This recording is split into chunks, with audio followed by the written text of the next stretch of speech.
Here's a quick little demonstration on how to pick kale. And kale is very similar to other greens like chard.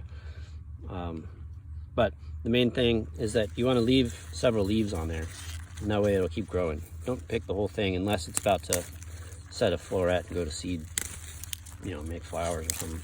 You just pick it all off. This is dino kale or lacinato kale, and you can pick it by hand. Other forms of kale like red Russian or this curly kale right here, typically pick with scissors, or we do anyway.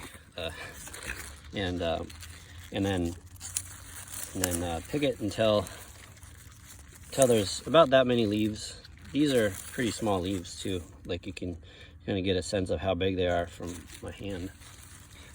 So if you pick all the leaves, then it'll just grow back slower. It'll still grow back depending on the time of year. These kale plants, believe it or not, are about a year old. So they last quite a while if the timing's right and everything.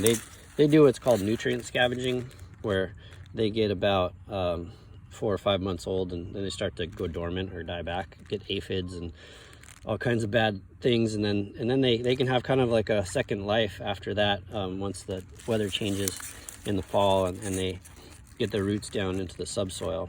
So that's about as big as a bunch as I usually pick, and then I put a twist tie around it, and then good to go. Here's the ones with the twist ties, and I think there's a trick to tying the twist tie, but you can kind of see how tight it is. And if you want them to last, you know, more than a day or two, you got to do it pretty tight, because the vegetables tend to lose water over time, and then they shrink, and then the twist tie becomes loose. So it's better to twist it at a point rather than twirl it, if that makes any sense to you.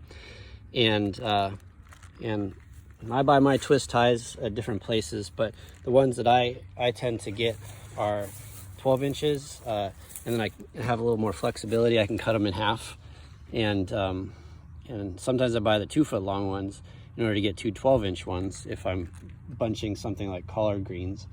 But if I'm bunching cilantro, all I need is, you know, 6 inches or so. So anyways, that's just a little bit. There'll be lots more of that to come. All right, bye-bye.